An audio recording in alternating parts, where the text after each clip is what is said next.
లేదా చదవనాను ప్రశ్నకి జవాబు. మీరు దేవుని గృహమునై ఉన్నారన్నాడు. ఆ దేవుని గృహానికి పునాది రాయవరు. మనం చదివిన మూలవాక్య ప్రకారం పునాది యేసు క్రీస్తు అనగా మొట్టమొదటి పునాది రాయి యేసు క్రీస్తు ప్రభు. పౌలు కూడా ఏమన్నాడు?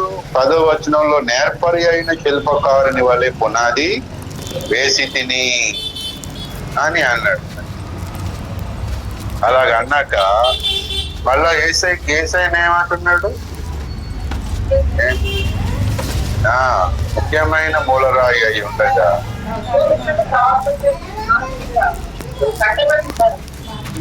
అది ఎప్పుడు అక్కడ ఉంది, అక్కడికి వెళ్ళిపోయారు. అది చెప్పలేదు. ఇక్కడ సంగతి చెప్తున్నాను. 10వ వచనం 9వ వచనంలో మీ దేవుని గృహము, 10వ వచనంలో నేర్పరి అయిన శిల్పకారుని వల్ల పునాది వేసి తిని అని. 11వ వచనంలో ఈ పునాది యేసు క్రీస్తే అని అన్నాడు. అంటే పౌలు నేర్పరి అయిన శిల్పకారుని వల్ల పునాది వేసి తిని అంటే యేసయ్యను వేసాడు కాదు కదా. అంటే యేసయ్య ముందు ఉన్నాడు, పౌలు ముందు ఉన్నాడు. యేసయ్య ముందు ఉంటే మరి పౌలు ఎలా పునాది వేస్తాడు?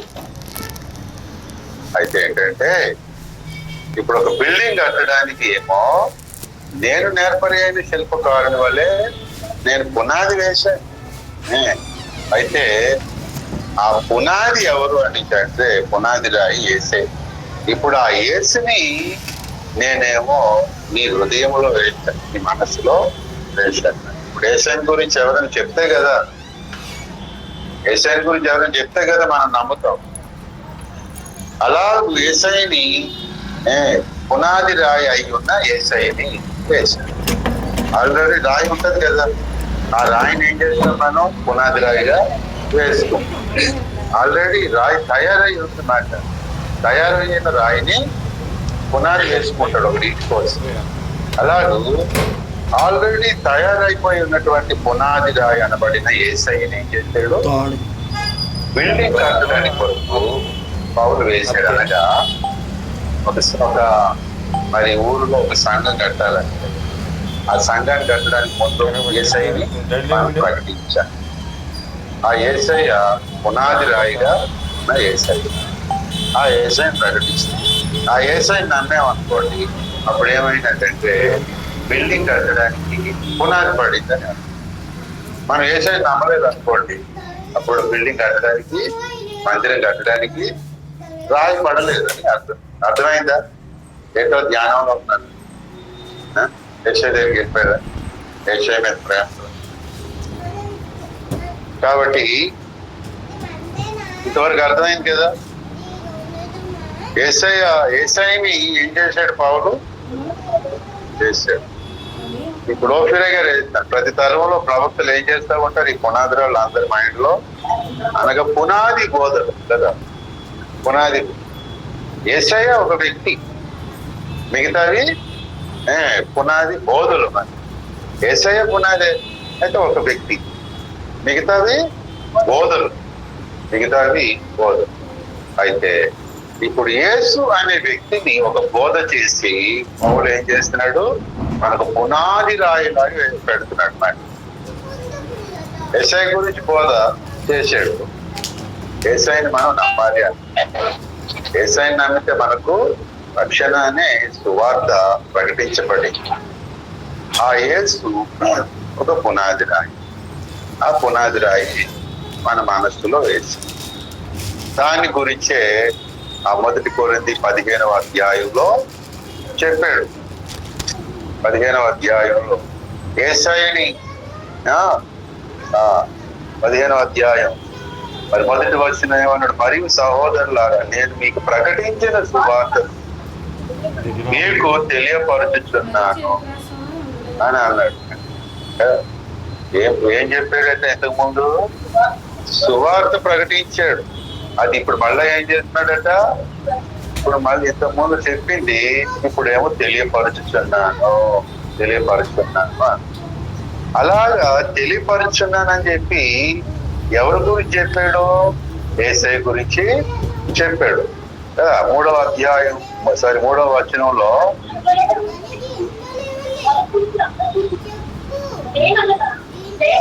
లేఖనముల ప్రకారం క్రీస్తు మన పాపముల నిమిత్తం మృతి పొందెను, సమాధి చేయబడను, లేపబడను అని యేసయ్య గురించి చెప్తున్నాడు. అలాగే చెప్పి మళ్ళా ఏం చెప్తున్నాడు? యేసయ్య పునరుద్ధానం కోసం ఆ 12వ వచనం నుంచి చెప్పుకుంటూ రావాల్సి వచ్చింది. యేసయ్య పునరుద్ధానం చేశాడు అని. ఆ పునరుద్ధానంలో ఉన్నటువంటి ఆ తర్వాత వచనాల్లో మరి మనకు 20 నుంచి చెప్పుకుంటారు వచ్చింది. అలాగూ తర్వాత పునరుద్ధానంలో ఉన్నటువంటి అంతస్తులు చెప్పుకుంటూ వచ్చాడు మన 15వ అధ్యాయం మధ్యలో. కాబట్టి ఆ 15వ అధ్యాయం అంతా ఎవరి కోసం చెప్పాడు? యేసయ్య కోసం. యేసయ్య కోసం ఏం చెప్పాడు ఏంటి? మరణ పునరుద్ధానముడు కదా. అందులో ఏమండి జననం కోసం ఏమి లేదు కదా, లేదు. మన పాపముల కొరకు ఆయన మృతి పొందెను, సమాధి చేయబడు, ఆయన తిరిగి లేచాడు, మళ్ళా వస్తాడు ఆయన. ఇవి చెప్పుకొచ్చాడు కదా 15 అధ్యాయాలు. అంటే వాళ్ళకి మళ్ళా అది ఎందుకు చెప్పాల్సి వచ్చింది? దాని మీద విశ్వసించే విషయంలో లోపం వచ్చేసేది అన్నమాట. మృతుల పునరుద్ధానమును గురించి కాస్తంత అపనమ్మిక, అల్ప విశ్వాసం వచ్చేసింది. కాబట్టి 15వ అధ్యాయం రాయవలసి వచ్చింది. అంటే 15వ అధ్యాయంలో యేసయ్యను కూర్చున్నటువంటి మరలా బోధ రిపీట్ చేయాల్సి వచ్చిందంటే అర్థం ఏంటి? అంటే యేసు అనే రాయిని వీళ్ళు పాడు చేసుకుంటున్నారు అన్నమాట. యేసు అనే రాయిని ఏం చేస్తున్నారు? పునాది రాయిని పాడు చేసుకుంటారు. పునాదులు పాడవగా నీతిమంతులు ఏమి చేయదు అని. పాడైపోతే ఏం చేద్దాం? నేను బాగు చేసుకోవాలి మరి తిరిగి. కాబట్టి పునాదులు పాడైపోగా నీతిమంతులు ఏం చేయగలరంటే, పునాదులు పాడయ్యానా లేదనా? పాడాయి. ఆ పునాదులు మరి మొదటి పునాది ఎవరు? పునాది రాయి, వ్యక్తి రూపకమైన పునాది రాయి యేసయ్య. యేసయ్య పాడైపోతుందా? పాడవు. మరి పాడైపోయే రాళ్ళేవి? బోధలనే పునాది రాళ్ళు పాడవుతాయి. కానీ యేసయ్య వ్యక్తి రూపాన్ని యేసయ్య పాడయ్యేది లేదు. కానీ ఈ బోధలు అనే పునాది రాళ్ళు పాడు చేసేవాడు ఎవడు? సాతాను కదా. అలాగే అదే సాతాను వ్యక్తి రూపకమైన పునాది రాయి అయిన యేసయ్యను కూడా పాడు చేయాలని ప్రయత్నం చేశాడు. వాడు ఆ శోధన యేసయ్యకి రప్పించాడే లేదా? పాడు చేద్దామనే రప్పించాడు. వాడు ఫస్ట్ పాడు చేయాలనుకున్నటువంటి ప్రయత్నం ఎక్కడ? ఆ యేసయ్య బాప్తిసం పొందిన 40 దినాలు ప్రార్థన చేశాడు కదా. నేను చెప్తున్నాను, మాట్లాడదు. నేను అడిగినప్పుడు చెప్పాను. నేను బోధ చేస్తాను, మళ్ళీ మీరు చెప్తాను. అది పద్ధతి కాదు, అంతే, ఏం కాదు. పేరన్నా నేను ఫీల్ అవ్వను, పద్ధతి కావాలి. అంచేత యేసయ్యని పాడు చేసేద్దాం అనుకున్నాడు. ఆ 3 శోధనలు రప్పించి రాళ్ళు రొట్టెలుగా చేయాలి, లోకాల ఎరుచుల మీద నుంచి, మూడోది ఆయనేమో పాదాలు మొక్కితే మహిమిస్తాడు. ఈ 3 యేసయ్య ఓడిపోతే ఏమైపోయిందో? పునాది రాయిగా పాడైపోయింది. కానీ ఫస్ట్ స్టార్టింగ్ లోనే యేసయ్య వాడిని పాడు చేశాడు. మరి అంటే వాడు శోధం వాడైపోయింది. యేసయ్య పాడవలేదు. కానీ మొదటి పునాది రాయి యేసయ్య వ్యక్తి రూపకమైన ఆ పునాది పాడు చేద్దాం పాడవలేదు కదా. అప్పుడు వాడు ఏం చేశాడు? మిగతా పాడు చేయగలిగాడు. మిగతా 6 పునాదులు, మెయిన్ పునాదులు మనకి తెలుసు కదా. Hebrew 1:6 ఆ బోధలు పాడు చేశాడు కదా. అపోస్తులు వేసినటువంటి ఇప్పుడు చదవండి, FC 2:20 ప్రకారం ఏముంది? అపోస్తులు ప్రవక్తలు వేసిన పునాది మీద మీరు కట్టబడితిరి అని అన్నారు. చదివించాలి, తెలుసు కదా, అలాగా అయిపోయింది. కాబట్టి ఈ అపోస్తులు ప్రవక్తలు వేసినటువంటి పునాది అనే బోధలు కదా, ఇక్కడ పునాదులు అంటే నిజమైన రాళ్ళ కాదు. బోధలు ఎట్లాంటివి అంటే రాళ్ళ వంటి బోధలు మాట. పునాది రాళ్ళతో ఎందుకు పోల్చాడు? ఒక బిల్డింగ్, ఒక మందిరం కట్టాలంటే, కిందని బిల్డింగ్ కట్టాలంటే పునాదులు ఎలాగో, పునాది రాళ్ళు ఎలాగ మనకు అవసరమో, ఆ రాళ్ళు ఎంత పటిష్టంగా ఉంటే బిల్డింగ్ ఎలా నిలబడుతుందో, అలాగ బోధలు అంత పటిష్టమైన బోధలు. అయితేనే ఇప్పుడు ఈ పునాది రాళ్ళు ఎవరు పుట్టించారు? దేవుడే కదా. బిల్డింగ్ కట్టుకుంటాం, ఆ రాళ్ళు ఎవరు సృష్టించారు? దేవుడే కదా. దేవుడు సృష్టించాడు. అలాగే దేవుడు సృష్టించినటువంటి, దేవుడు చెప్పినటువంటి ఈ పునాది బోధలు వేసుకుంటే ఎలాగుంటది? బిల్డింగ్ పటిష్టంగా గట్టిగా ఉంటది. అలా కాకుండా మరి పునాది బోధలు లేకుండా కడితే ఇసుక మీద కట్టిన. పునాదులు వేసామనుకుంటారు చాలా మంది. కాదు కాదు, ఇసుక మీద కట్టినట్టే అది. కాబట్టి సాతాను ఏం చేశాడు? బోధలు పాడు చేశాడు కదా. పునాది రాళ్ళు లాంటి బోధలను పాడు చేశాడు. ఏసైని పాడు చేద్దాం అనుకున్నాడు, పాడు చేయలేకపోయాడు. బోధలైతే పాడు చేయగలిగాడు. అందులో ఒక బోధ ఏంటి? అందులో ఒక బోధ ఏంటి? ఇందా చెప్పుకున్నా కదా, పునరుద్ధానమును గురించిన బోధ, లేదా పునరుద్ధానమును గురించినటువంటి ఒక రాయి. ఆ హెబ్రీ పత్రికలో చెప్పిన ప్రకారం 6 రాళ్ళలో ఒక రాయి ఏంటి? మృతుల పునరుద్ధానం. మృతుల పునరుద్ధానం. మృతుల పునరుద్ధానము అనే రాయి పాడు చేస్తే మిగతా ముందు రాళ్ళు పాడవుతాయి. ఏంటి? మిగతా ముందు ఇక మారు మనసు వేరే దాని మీద పెట్టాల్సి వస్తుంది. అంతకుముందు మారు మనసు ఏం పొందారు వీళ్ళు? ఏసై తిరిగి లేచాడు అని నమ్మారు కదా, మనం తిరిగి లేస్తాము అని నమ్మారు. ఇప్పుడేమో అవి నమ్మకమాట. అంటే అప్పుడు మారు మనసు తప్పుడు బోధకు మారు మనసు పొందినట్టు. అప్పుడు మృతుల పునరుద్ధానం లేదనుకుంటే నిత్యమైన తీర్పు కూడా లేదని నమ్మాలి. మనం లేవము అని నమ్మితే, ఈ శరీరంతో లేవము అని నమ్మితే, ఈ శరీరంతో ఏం జరిగిందో దేవుడు తీర్పు తీర్చాల్సి వస్తుంది. అర్థమవుతుందా? ఇది కూడా అర్థం అవ్వలేదండి. ఇదే పెద్ద బోధ ఏంటంటే మీకు అర్థమవుతుందని అడుగుతారు సార్. 2 గురించి అడిగినట్టు కదా. మృతుల పునరుద్ధానము లేకపోతే తీర్పు ఎక్కడ ఉంటుంది? లేచేదే లేనప్పుడు తీర్పు తీరుస్తావా? సచ్చినోడికి తీర్పు తీరుస్తావా? 1-2 రోజులు వాళ్ళు ఎగ్జాక్ట్ నేను చెప్తాను పని అంటావు. ఈడ పిచ్చోళ్ళలాగా ఉండడం. కాబట్టి సాతాను ఎక్కడ కొట్టాడంటే వాళ్ళకి మృతుల పునరుద్ధానం మీద కొట్టాడు. మృతుల పునరుద్ధానం మీద దెబ్బ కొట్టు. కానీ నిరీక్షణ ఉంటుందా?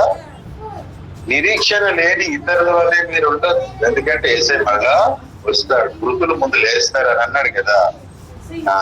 అంటే అప్పుడు నిరీక్షణ ఎక్కడ ఉంటుంది? ఇక నిరీక్షణ ఉండదు. నిరీక్షణ ఉండదు, తీర్పు అనే మొత్తం బిల్డింగ్ ఏమవుతాయండి? కూలిపోతుంది. అలాగ చేసాడు వెంట పౌరు సంఘాన్ని. పౌరు సంఘం వాడు మొదటి రాయి ఆయన ఏసైని పాడు చేయడానికి వాడు ప్రయత్నం చేసి అవ్వలేదు. కాబట్టి ఇప్పుడు ఆ మొదటి రాయి అయిన యేసు మళ్ళా వస్తాడు, మిమ్మల్ని లేపుతాడు అనేటువంటి ఆ నమ్మకాన్ని చెరిపేస్తుంది. అంటే ఇండైరెక్ట్ గా ఏంటంటే యేసయ్యని మనం చెరిపేసుకుంటున్నట్టు మాట. వాడు డైరెక్ట్ గా అయితే యేసయ్యని చేయలేకపోయాడు కదా. ఇప్పుడు మన నమ్మకాల్లో యేసయ్యని చెరిపేయాలనుకుంటున్నాడు. మన నమ్మకాలు, మన దృష్టిలో యేసయ్య రక్షకుడు కదా. లోకం దృష్టిలో రక్షకుడా కాదు కదా ఆయన. కానప్పుడు అలాంటి నమ్మకంతో ఉన్నాడు. ఎంత మంచిగా జీవిస్తే మాత్రం రాకడలు ఎత్తపడతారా? ఎత్తపడరు కదా. ఎత్తపడలేదంటే యేసు రక్షకుడు కాదనా?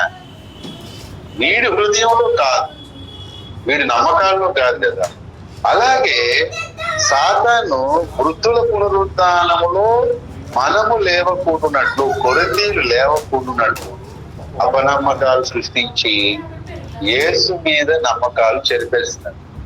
అంటే ఎవరికి వాళ్ళు వ్యక్తిగతంగా యేసు అనే రాయిని మనం పాడు చేసుకున్నట్లు చేస్తున్నట్టు. యేసయ్య ఏం రాడండి అంటే అర్థమేంటి? ఆయన చెప్పి చేయట్లేదనే కదా. యేసయ్య వస్తానన్నాడా లేదా? వస్తానా. రాడండి అని మనం అంటే అర్థం ఏంటి? యేసయ్యని డైరెక్ట్ గా ఏం చేయలేకపోయాడు కాబట్టి మనలో ఆ నమ్మకాలు అపనమ్మకాలు పుట్టించి యేసయ్యని పాడు అయ్యేటట్టు చేస్తాడు అన్నమాట. అప్పుడప్పుడు దేవుడు ఏం చేస్తాడు, మన ప్రయత్నం మనం చేసుకోవాలి అని అప్పుడప్పుడు క్రైస్తవులు అనేస్తూ ఉంటారు అన్నమాట. అంటే యేసు మీద ఏంటి అపనమ్మకాలు పెట్టి యేసుని పాడు చేసుకోవాలన్నమాట మనం. దానికి ఇంకా ఎన్నో లేకున్నారు. ఆయనలో చెడుతనం ఎంత మాత్రమో లేదు, ఆయనలో చీకటి ఎంత మాత్రమో లేదు. ఆయనలో చెడుతనము లేదని ప్రసిద్ధి చేయటకై నీతిమంతులు ఖర్జూర వృక్షం వల్ల మొగ్గు వేయుదురు అని తాగిన అంటే ఆయనలో ఎంత మాత్రం చీకటి లేదని మళ్ళీ యోహాను ఎందుకు చెప్పాల్సి వచ్చింది? మనం అనుకుంటున్నాం కాబట్టి, మనం నమ్ముతున్నాం కాబట్టి దేవుడు అలాగ అంటాడు కానీ అని అంటుంటాడు. అంటే అర్థం ఏంటి? కాబట్టి డైరెక్ట్ యేసయ్యని పాడు చేయలేకపోయాడు కాబట్టి మన నమ్మకాలను బట్టి యేసయ్య పాడు చేసేద్దాం అనుకుంటాడు. ఇప్పుడు యేసయ్య మన హృదయంలో ఫోటో తీసాడు అనుకోండి, యేసయ్య అనుకుంటాడప్పుడు పాడైనట్టుంటాడు. ఓవరాల్ గా చూసుకుంటే యేసయ్య పాడాలి. కొంతమంది యేసయ్య ఫోటోలు ఉంటాయి ఇంట్లో, పాడైపోతాయి కదా, పాత ఫోటోలు పాడైపోయారు అంటే యేసయ్య పాడైపోయినా మన ఇంట్లో ఫోటో పాడైంది. అలాగే రియల్ గా అయితే యేసయ్య ఏం పాడలేదు, సైతాన్ కూడా ఏం చేయలేకపోయాడు. కానీ మన నమ్మకాల్లో అభిప్రాయాలు మార్చేస్తాడు కాబట్టి యేసయ్యని హృదయాల్లో పాడు చేసినట్టు. ఆ కారణం చేత వీళ్ళరా పౌలేమో వాళ్ళకి యేసయ్య పునాది రాయి అనుకుంటూ చెప్పుకుంటూ ఆ తర్వాత ఇప్పుడు యేసయ్యని పాడు చేయలేదు, బోధలు పాడు చేశాడు. సార్వత్రిక సంఘంలో బోధలు అనే వాళ్ళు పాడు చేశాడు కదా. అంతేకాకుండా ఇప్పుడు మనం కూడా ఎవరు అయి ఉన్నాం మందిరానికి?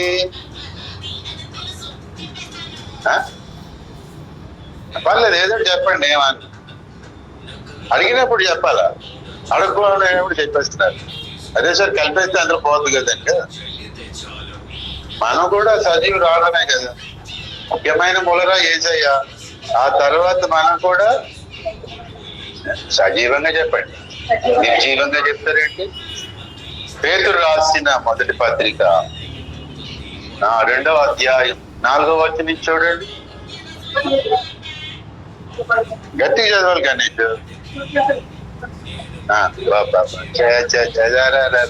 మీ ఇంటి పేరు ఏంటి? దాడి. దాడి చేసినట్టు ఉండాలి. బాడీ ఉంది కానీ దాడి లేదు. చదువు మళ్ళీ గడి చదువు.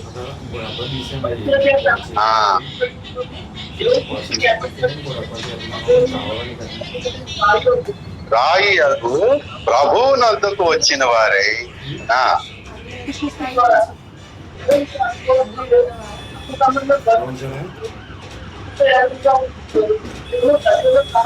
మీరును సజీవమైన రాళ్ళ వలె నుండి కట్టబడుచున్నారు. యేసయ్య ఎవరన్నాడు అక్కడ? యేసయ్య రాయే కదా, సజీవమైన రాయి అగు అని అన్నాడు. మనల్ని కూడా ఏమన్నాడు? సజీవమైన రాళ్ళు అని అన్నాడు. అంటే దేవుడికి స్తోత్రం. ఆ రాయిలో ఈ రాళ్ళు వచ్చాయి కాబట్టి ఇవి కూడా సజీవమైన రాడు కదా. ఇప్పుడు మొట్టమొదటి యేసు అనే రాయిని పాడు చేద్దాం అనుకుంటాడు, లేదా పాడు చేద్దాం, పాడు చేయలేకపోయాడు కదా. అలాగే ఇప్పుడు మనం సజీవమైన రాళ్ళు కదా. ఇప్పుడు మనం సజీవమైన రాళ్ళు అన్నప్పుడు మనల్ని కూడా పాడు చేయాలి అనుకుంటాడు లేదా? వాడు పాడైపోయా లేదా? అలాగే కొన్ని రాళ్ళు పాడై కదా. మన సంఘ చరిత్రలో బైబిల్లో చూస్తే కొందరు పాడైపోయారు. పునరుద్ధానము లేదన్నటువంటి ఇద్దరు పేర్లు చెప్తాడు కదా, రోమియోను, ఫిలోతు. తర్వాత చూడండి దయచేసి తిమోతి రాసినటువంటి 2వ పత్రిక 2వ అధ్యాయం 17వ వచనం. ఆ మధ్యలో కొరుకు పండు ప్రాకినట్టు వారి మాటలు ప్రాకులు, వారిలో హోమేనైనను ఫిలేతును ఉన్నారు. వారు అంటున్నారు పునరుద్ధానము గతించనని చెప్పచ్చు. అది కాదు, చూసారా, వాళ్ళు పునరుద్ధానం గతించిపోయింది అని చెప్పు. వాళ్ళు తగ్గిపోయింది కాకుండా ఇంకా ఏం చేస్తున్నారు అక్కడేముంది, కొందరు విశ్వాసమును చెరుపుచున్నారంటే ఇక ఆయన ఏం చేస్తున్నారంటే చెరుపుతున్నారంటే పాడు చేస్తున్నారంటే. ఎలా పాడు చేస్తున్నారు? పునరుద్ధానం ఏముంది, అయిపోయింది పునరుద్ధానం గతి. ఎప్పుడు గతించిపోయింది ఏంటది? అది ఎప్పుడో గతించిపోయింది. పునరుద్ధానం లేదని ఎవరంటారు తెలిసిన? యెహోవా సాక్షులు అంటారు పునరుద్ధానం ఏం లేదు, మనం తిరిగి లేపడం, మన ఈ భూమి శాశ్వతం అంటారు. అలాగా పునరుద్ధానం చెడిపోయే లేదని గతించిపోయిందంటే పునరుద్ధానం రాయి ఏమైంది? పాడైంది. అది పాడైంది అని అంటే ఆ రాయి అనే బోధలు పాడు చేస్తూ ఇక్కడ కొంతమందిని ఏం చేస్తున్నారు, విశ్వాసాన్ని చెరుపుతున్నారు. కాబట్టి వీళ్ళని కూడా వాళ్ళు ఎక్కడ ఉన్నారు? పౌలు సంఘంలోనే ఉన్నారు, వాళ్ళు తిమోతి సంఘంలోనే ఉన్నారు. వచ్చింది చిక్కది ఎక్కడో కాదు. అంచేత బోధ అనే పునాది రాయి పాడు చేస్తూనే ఇక్కడేమో మిగతా సజీవురాలను కూడా పాడు చేశారు. సైతానికి చూసారా? ఇప్పుడు ఈ సజీవమైన రాళ్ళు పాడు చేస్తే మందిరంగా కట్టడానికి ఫిట్ అవుతాయా? సెట్ అవుతాయా? కనెక్ట్ అవుతాయా? ఏమైనా అవు. రాయి పాడు చేస్తే మిగతా రాళ్ళు బాగున్నప్పుడు ఈ పాడైపోయిన రాయిని అక్కడ పెట్టామనుకోండి, గ్యాప్స్ వస్తాయి కదా, ఖాళీలు వస్తాయి కదా. ఆ ఖాళీలు ఉంటే వాళ్ళు ఏమవుతుంది అప్పుడు? ఆ మందిరం కూలిపోతుంది. మందిరం ఎందుకు కూలింది? పునాది బోధలు బాగోలేనందుకు కూలుతుంది. ఒకవేళ అవి బాగున్నాయి అనుకుంటుంటే ఆ రాయి పాడైంది అనుకో, దానివల్ల కొన్ని బీటలు వచ్చేసి గోడలు పాడైపోతాయి మనకి. కాబట్టి మనం ఎవరికో సిద్ధాంత పునాదులు నేర్పాలనుకుంటున్నటువంటి మనల్ని పాడు చేయాలనుకుంటాడు సాధన. అందరికి చెప్పండి రా, పునాదులు బాగా చెప్పండి చెప్పండి అని చెప్పి మనల్ని పాడు చేశారు. మనల్ని ఏమైనా ఊరుకుంటాడు, మనల్ని ఊరుకోడు వాడు. ప్రియులారా, మనం సజీవురాలం కాబట్టి ఏసైకి ఎట్లా శోధనలు వచ్చాయి? ఇంచుమించు అలాంటి శోధనలే వస్తాయి. మన ప్రధాన యాజకుడు మన యేసయ్య మనతో పాటు సమానమైన అనుభవం గలవాడే శోధన విషయంలో కదా. ఆయనకి ఏం వచ్చిందో ఇంచుమించు మనలాగా వస్తాయి. మనకి అలాంటి వస్తాయని ముందు ఆయన అనిపించాడు. ఆకలి శోధన, తర్వాత దేవుడు కాపాడుతాడు అని చెప్పి ఎందులో దూకిడు అంటే మేడ మీద దూకిడు కాదు, అప్పుల్లో దూకిడు, పాపంలో దూకిడు, ఇంకేదైనా అలా దూకాడు. అందులో కోరాహులో తిరుగుబాటు చేసి పాతాళంలోకి డైరెక్ట్ దూరిపోవడం, దూకడం, ఇంకా ఉంటాయి కదా.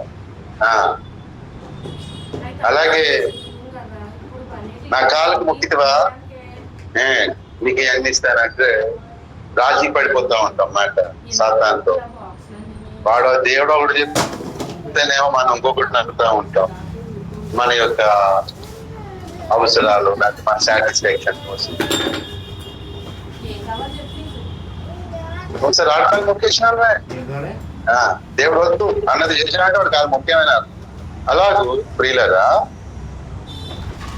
మనం ఈ పునాదుల కోసం మనం శ్రద్ధ వహిస్తూ ఉంటే సజీవమైన రాను అని మనల్ని వాడు పాడు చేయాలి. యేసుని పాడు చేయాలనుకున్నాడు, పాడవలేదు. అపోస్తుల్ని పాడు చేయాలనుకున్నాడు, వారి నమ్మిక తగ్గిపోవాలనుకున్నాడు, చెదరగొట్టాడు. కానీ మళ్ళీ బాగుపడిపోయాడు, మళ్ళీ పాడవలేదు. అపోస్తులు బాగా వాళ్ళు రాళ్ళు వేసారు, కట్టడం మొదలు పెట్టారు. మరి పౌలు పాడవాళ్ళు పాడు చేసేద్దాం అనుకున్నాడు, పాడవాళ్ళు కట్టాడు. మరి అలా ఆ తర్వాత ఏమైపోయారు, పౌలు సంఘంలోనే బోధలు అని మారిపోయాడు. మరి పాడు చేశారు. పౌలు లేడు, నీకు కంటిన్యూ అయిపోయింది ఆ పౌలు. అది ఇప్పుడు వరకు వచ్చినాయి. అలా అంచేత ప్రియులరా మనల్ని కూడా పాడు చేయాలి, ఏదో ఒక రకంగా పాడు చేసేలా. యేసు అని సజీవురాయనే పాడు చేసేద్దాం పెట్టాడు గురి. దొరకకపోతే మనం దొరకమా ఏంటి అడిగి. ఇప్పుడు పునాదులు అన్ని వేసేసామండి, రాయి మొదటి 3 రాయి బాగుంది, పునాది రాళ్ళు బాగున్నాయి, మిగతా రాళ్ళు ఏం రానిచ్చంటే రాళ్ళు గోడలు కడుతుంటేనేమో రాళ్ళు సరిగ్గా గోడ పడిపోతుంది, మళ్ళీ గోడ కడుతున్నాం, మళ్ళీ కడుతుంది. ఇంకా పునాదులు బాగుంటే మాకు గోడలు కట్టబడతా కూలిపోతా ఉంటే అందులో వేసే నివసిస్తాడా? మరి అప్పుడు అలాగా యేసు రాకడికి దిద్దుబాటు అవసరం కదా, అన్నిటికీ కుదురుబాటు కాలములు వచ్చును. అంతవరకు యేసు కుదురుబాటు అనేది అందరికీనా, మనకు తప్ప అందరికీనా, మనకు కూడా అంతటా అందరూ 6 మనసు పొందాలి అంటే ఆ 6 మనసు మొదటి రాయే కదా. మరి అప్పుడు మొదటి రాయి మనలో సరిగా వేయబడాలి. 6 మనసు ఏ విషయాల్లో అయితే ఆ విషయాలు. మరి 6 మనసు అనే రాయి మన దగ్గర పాడైందా, అప్పుడు యేసయ్య రావడానికి అక్కడ ఆగిపోతుంది. కాబట్టి సాతాను ప్రియులరా ఏదో ఒకలాగా మనల్ని సజీవమైన రాళ్ళైనటువంటి మనల్ని పాడు చేస్తుంది. ఇక తర్వాత ఏమో మనం సిద్ధాంత బోధనలు ప్రయత్నం చేస్తున్నాం కదా, పునాది రాళ్ళు వేయబడాలని, అవి వేయని కూడా చేస్తాడు మన.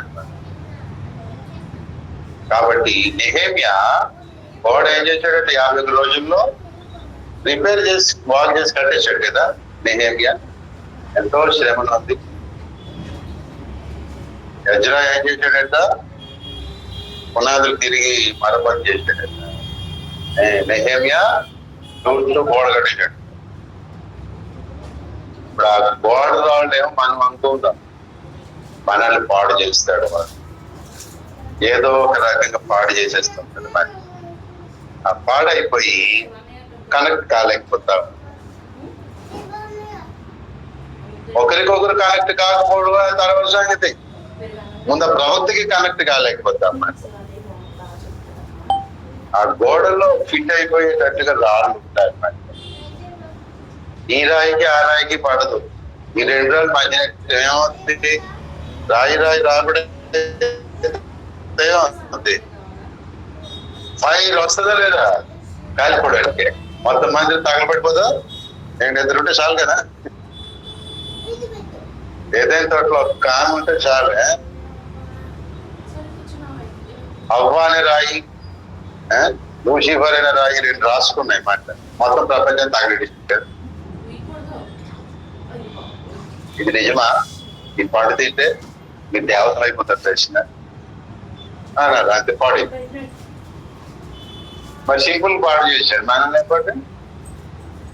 కాబట్టి మనల్ని ఏం పెడతారు తెలిసిన కక్షలు, భిన్నాభిప్రాయ, విమతములు, కలహం, పక్షపాతం, ఇవన్నీ పెట్టి పాడు చేస్తారు. మరి ఇప్పుడు అవన్నీ ఆలోచిస్తే ఎంత ప్రమాదంలో ఉన్నాం పిల్లలు. మన పోవాల్సింది మన ఎంత చెప్తామా, ఎంత విన్నామా, మళ్ళీ తర్వాత మనకి ఏం కాకుండా చేస్తాడు సైతాన్. ఎందుకంటే ఇది విన్నాక నువ్వు మారు మనసు పొందేస్తామని మనం వాడికి ముందే తెలుసు, వాడి ముందే జాగ్రత్త పడతాడు. బోధ విన్నాక కూడా మారు మనసు పొందనీయకుండా ఆ రాయిని బాగా పాడు చేసేస్తాడు మరి ముందే. వాడు తెలుసు ఇది సత్యం అని, కానీ ఒప్పుకోలేము. మనమే ఒప్పుకోలేం. అంచేత ప్రియులరా దేవుడు కలలు కంటున్నటువంటి లేదా దేవుడు భవిష్యత్తులో సంఘము ఉండబోతున్న స్థితిని బట్టి అలాగూ ఉండాలనుకుంటూ ఆయన లేఖనాలు రాయిస్తే ఆ లేఖనాలనే చూసి సాతాను వాడు పాడు చేయరాడు. ఈ సంఘం ఎలా మహిమకరంగా ఉంటుందో దేవుడు ప్రవచనాలు చెప్పాడు కదా. మరి అప్పుడు సాతాను ఏం చేస్తాడు? అంత మహిమకరంగా ఉండనిస్తానా నేను అని వాడు ఏం చేస్తాడు? ఉండనివ్వడు. చూడండి 102వ కీర్తనలో భవిష్యత్తులో ఉండబోయే సంఘం యొక్క స్థితిని గురించి మాట్లాడుతూ 102వ కీర్తన 13వ వచనం నుంచి చూడండి. నువ్వు లేచి సీయోనును కరుణించదు. ఆ కాలం వచ్చాను, నిర్ణయ కాలమే వచ్చాను.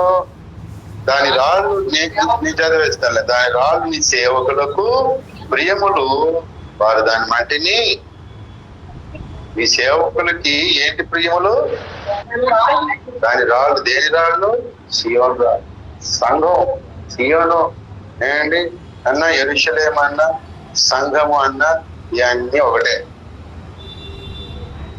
దేవుడు దాచిచూపట కాలం వస్తే, నిర్ణయ కాలం వస్తే సాతాను పాడు చేయడానికి కాలం వచ్చిందా. దాని రాళ్ళు నీ సేవకులకు ప్రియములు. ఆ తర్వాత 16వ వచనంలో ఏలయనగా యెహోవా సీయోనును కట్టి ఉన్నాడు, ఆయన తన మహిమతో ప్రత్యక్షమాయను. సీయోను కట్టాడు, మోషే దేవాలయాన్ని కట్టాడు, సొలొమోను దేవాలయాన్ని కట్టాడు. మహిమతో వచ్చాడా లేదా? మహిమతో ప్రత్యక్షం అయ్యాడు కదా. అలాగే ఫ్యూచర్ లో జరగబోతున్నటువంటి రెండవ రాకడ తర్వాత జరగబోతున్నటువంటి స్థితిని ఇక్కడ మనకు ప్రవచనంగా చెబుతుంది. అలాగే దేవుడు సీయోనుని కట్టాలనుకున్నప్పుడు మనకు రాళ్ళు ఏమవ్వాలి? ప్రియములు కావాలి. నువ్వంటే నాకు ఇష్టం అవ్వాలి, నువ్వంటే నాకు ఇష్టం, నేనంటే నీకు ఇష్టం. ఇష్టమైన తర్వాత ఆ రాళ్ళని మనం జాగ్రత్త చేసుకోవచ్చు. ఒక రాయిని ఒక మేస్త్రి ఇల్లు కట్టేవాడు ఆ రాయిని చూసి ఏం చేస్తాడు? చెక్కుతాడు లేదా? వేసిన రాయిని దేవుడు చెక్కాడు లేదా? చెక్కాడని జకర్యా గ్రంథం 3వ అధ్యాయంలో చెప్తాడు. మరి ఏసైన రాయిని ఈ లోకానికి వచ్చి దేవుడు చక్కగా చెక్కుకున్నాడు, దాన్ని పాడు చేసేద్దాం అనుకున్నాడు సైతం. అప్పుడు మనం కూడా చెక్కబడాలి కదా. చెక్కబడాలని నువ్వు నాకు ఇష్టం, నేనంటే నీకు ఇష్టం అవ్వాలి. మన భేదాభిప్రాయాలు కలిగి సాధారణ ఇష్టం లేకుండా చేస్తాడు. నువ్వేమేదో చెప్దాం అనుకుంటూ చెప్పనివ్వండి, నేనేదో చెప్దాం అనుకుంటే నువ్వు చెప్పి. ఎందుకంటే మెంటల్ గా మనం ఏకీవించలేకపోతున్నాం, ఇష్టం కాలేకపోతున్నాం.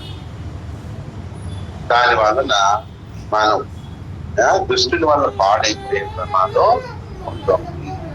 కాబట్టి దేవుడు చెప్తున్నట్లుగా దేవుని సంఘబిడ్డలు అంటే మనందరికీ కూడా ముందు ఇష్టం అయిపోతూ ఉంటారు. ఇష్టం అయిపోతుంది. చిన్న చిన్న తేడాలు ఉంటాయి, అవన్నీ కూడా కవర్ చేసుకో.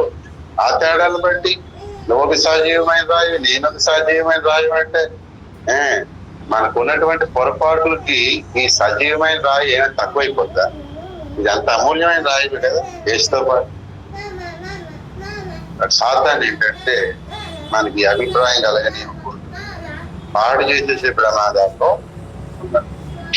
అలాగే ఎన్నో రాళ్ళు పాడైపోతా, దేవుడు కొత్త రాళ్ళు తీసుకొస్తా. కాబట్టి ప్రియులరా, మనం ఏమో సిద్ధాంత బోధన విషయంలో మనలో మార్పు చేయాలనుకుంటాడు సాతాను. అందులో ఒకటి మారు మనసు. అంతేకాదు మిగతా సత్యం విషయంలో కూడా మనం అవిధేయులైనట్టుగా చేయాలనుకుంటాడు. మనం రాళ్ళని కానీ పాడు చేయాల.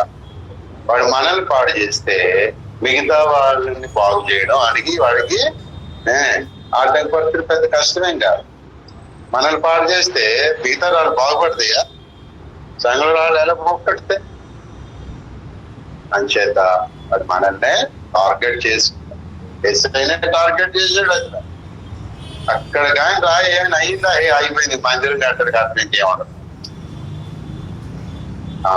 దుష్ట మేధావి తెలివితో ప్రయత్నాలు చేసి ఓడిపోయాడు. కానీ ఇప్పుడు యేసుని లోపల పాడు చేస్తున్నాడు. అపోస్తులు వేసిన పునాది బోధలు లోపల మనలో పాడు చేస్తూ ఉంటారు.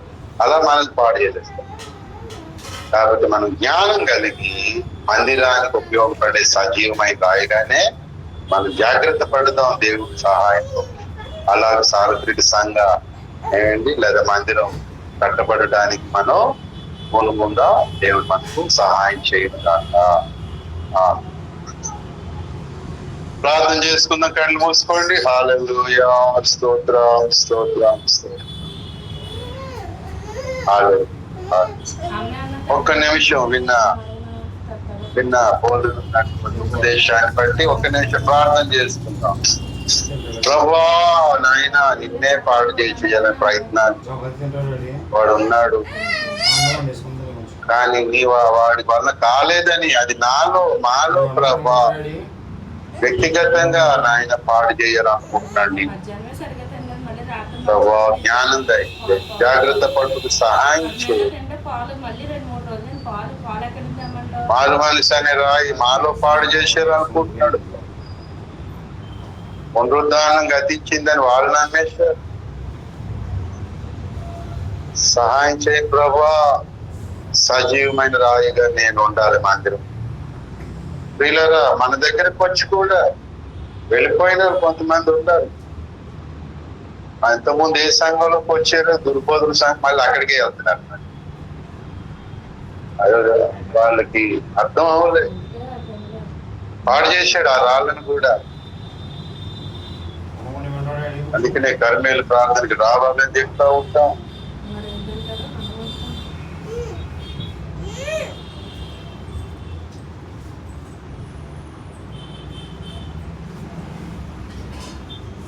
ఓపెన్ లోకి వచ్చిన వాళ్ళే కొంతమంది సజీవమైన రాళ్ళు పాడు చేసి విసిరేశాడు. ఓపెన్ మీటింగ్స్ నుంచి తొలగిపోయారు. వాడు మన సంఘంలోంచి కూడా తొలగిపోయారు.